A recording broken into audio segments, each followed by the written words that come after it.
All right, so we have a producer letter on the international version or the global version here. It says, thank you for playing Dragon Ball Z Dokkan Battle. In this producer's letter, we're going to announce the results of the survey recently held for the international version. On top of that, there are some other surprises, so make sure to read through to the end. So hopefully there's something good in this producer's letter. The survey was conducted from 216 to 223, so a couple months later. Sounds like they've taken a really good look at it and they're responding to us now, so that's good.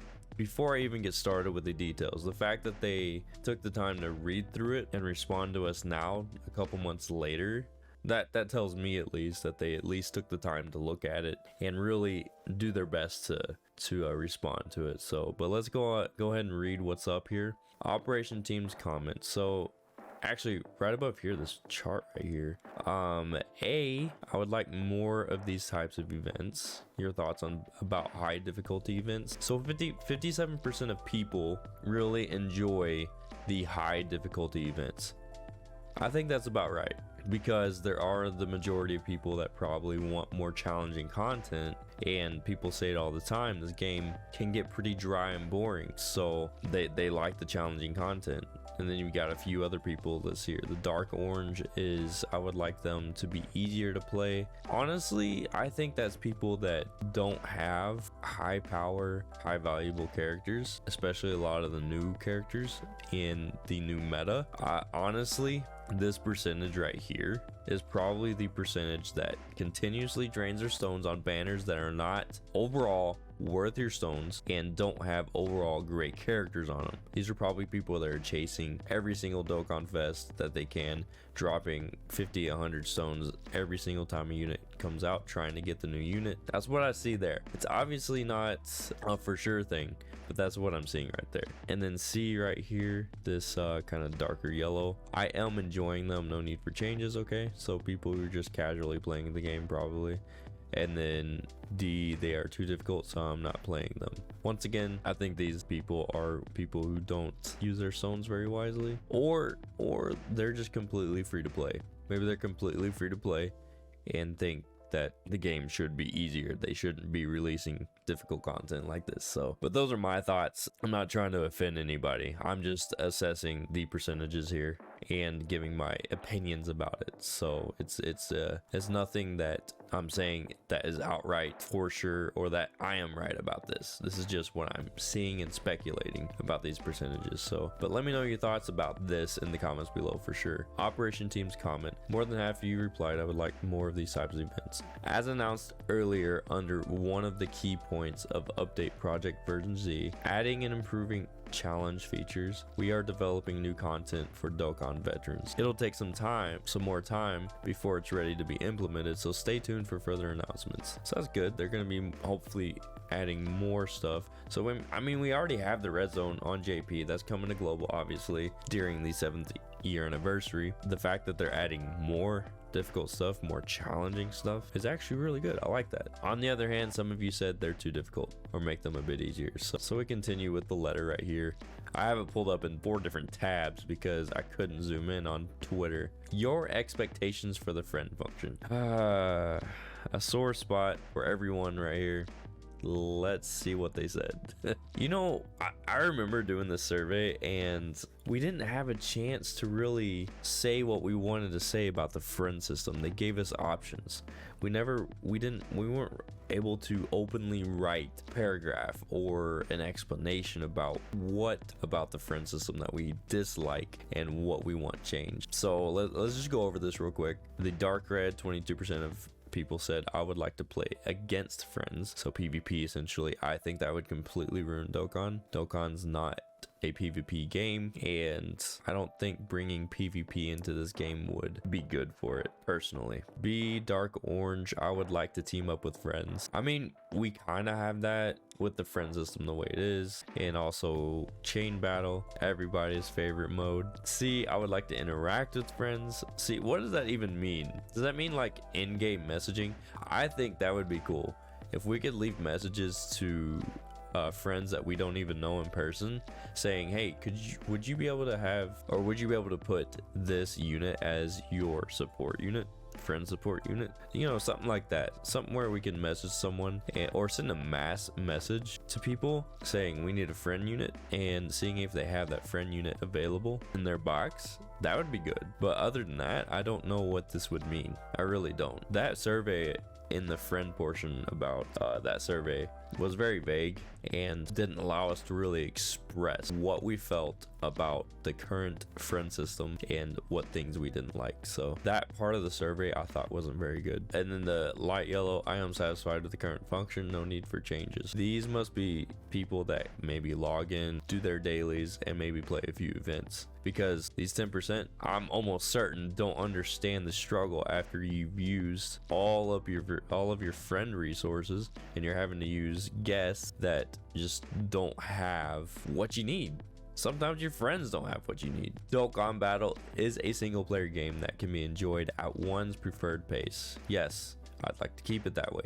So no PvP, please. However, by looking at your replies to the survey, we are aware that many of you are also playing while sharing information with friends and other players. Therefore, we're considering implementing features that will allow you to cooperate with friends and invite friends to complete missions together.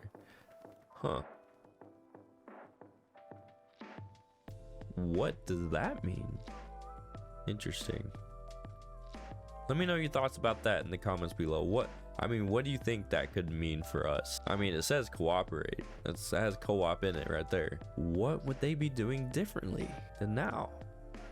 This will make cooperating with friends possible while also keeping the play at your own pace aspect intact. Stay tuned. All right, well, stay tuned. Hopefully it's something good. But aside from all of this, once again, we were not able to express our thoughts, our true thoughts about the friend system through this survey, which was disappointing. All right, but moving on, reasons why you want to include a character on your team. Okay, so 31% said I would like to see the character's animations, so I built a team focused around that character and joined various events regardless of the difficulty level. B, I would like to check the character's performance, so I build a team that includes that character and play the difficult content. Okay, so most people, you know, do specific teams, specific builds to see how characters perform. So that's pretty on point. I mean, that's what makes the game fun, you know, trying to see who's the strongest unit, trying to see what units can do and their capabilities. So,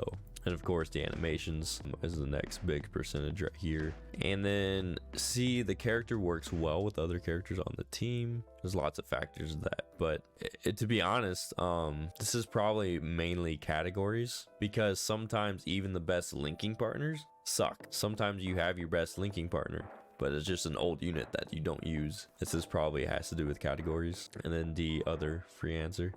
This question's purpose was to check out how you play with the new characters you recruit. Those of you who include them on your team to play difficult content are the slight majority, but many also enjoy matching them with other characters or watching their animations. We will take your suggestions into consideration for future characters. If we start receiving more characters like Dokkan Fest Raditz, it'll be a joke. Here's the thing, you've got so many people who love the animation, and that's great. That's what Dokkan's kind of about, using those animations and just making really good animations that are just fun to watch, and they're fun to rewatch. Keep the voice acting in there for sure, but don't let that take away from the fact that you need to make effective units when they come out. Not something like Dokkan Fest Raditz, where you release him and he feels like he's from 2016 or 2017. Honestly, I think the Easy A free to play Super Attack All Raditz is just as good, if not better, than that one. So once again, the only thing that's going for that Raditz is the 200% leader skill. Let me know what your thoughts are on that as well. Oh, one more thing. All right, your expectations for the international version in the future. 66%, that's a big majority right there. Let's see what it is. Implementing characters at the same time as the Japanese version. So many people want JP and Global to be caught up. I have mixed emotions about that myself, but definitely let me know in the comments below what you guys think about bringing the two versions together. I'm not sure how that would work. I mean, I know how it worked, but I'm not sure how that would be taken by the community. This right here says, at least the people who took the survey, it would be taken by the community pretty well. That's 2/3 of the people that took the survey. But we don't know how many people also didn't take the survey and completely ignored it. There's some mixed emotions there between a lot of content creators and people in general. I personally would not mind the two versions coming together. I think it would be fun because with major celebrations like anniversaries, there's just so many more people to celebrate with, and for global to get stuff like 200% leader skills right away alongside JP, I think would be fantastic. On the flip side of things, we would not be able to prepare as well for upcoming celebrations on the global side of the game, so that would be a downfall. But I think them coming together, I think that would dissipate that, because there are so many habits that Dokkan has to where us as content creators are able to give out information to people to tell them, hey, this is most likely going to happen, you need to start preparing now. I really don't think it would hurt the game. Those are my thoughts. Let me know what your thoughts are. But B, implementing characters prior to the Japanese version. What does that mean? Prior to the Japanese version? As in global gets reversed and starts releasing things first before the JP version? Is that what that means? If anybody can tell me what that would mean, am I reading that right? People want global to release things before JP? I'm guessing that's what it means. That has to be what it means. That doesn't make any sense at all. Nope, I don't think that makes any sense at all. Having global release stuff before JP. No. Definitely not. Okay, moving on. See, adding content exclusive to the international version. Do they mean like exclusive as in stuff that gets released on global that doesn't get released on Japanese version? Or does this mean like a global first? But I'm not sure if that's what this is referring to. I think this actually means like completely exclusive content that isn't on JP. I don't think that's a good idea. The majority of you are expecting to have characters implemented at the same time as the Japanese version.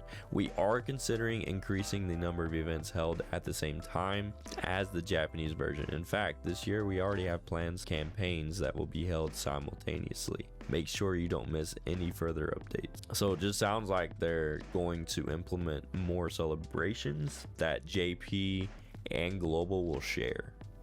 That's what I'm getting from this. I'm not getting the vibe that they're going to bring the two versions together, but I'm getting the vibe that they're wanting to do more celebrations that JP and global share. But once again, let me know what your thoughts are in the comments below. I want to know everybody's thoughts. I really do. One last thing, the information on the next campaign will be released on 4/24 Pacific Standard Time. Who will the new characters be? Try to guess in the comments. I'm guessing this has to do with Golden Week. Are they releasing it a little early? That's in 3 days. No, that's in a couple days. What's today's date? 4/22. What characters do you guys think they're going to be releasing in a couple days? Let me know. All right, thanks for watching. I appreciate y'all. Until next time, we are on the snake way to 1,000 subs. Bye, y'all.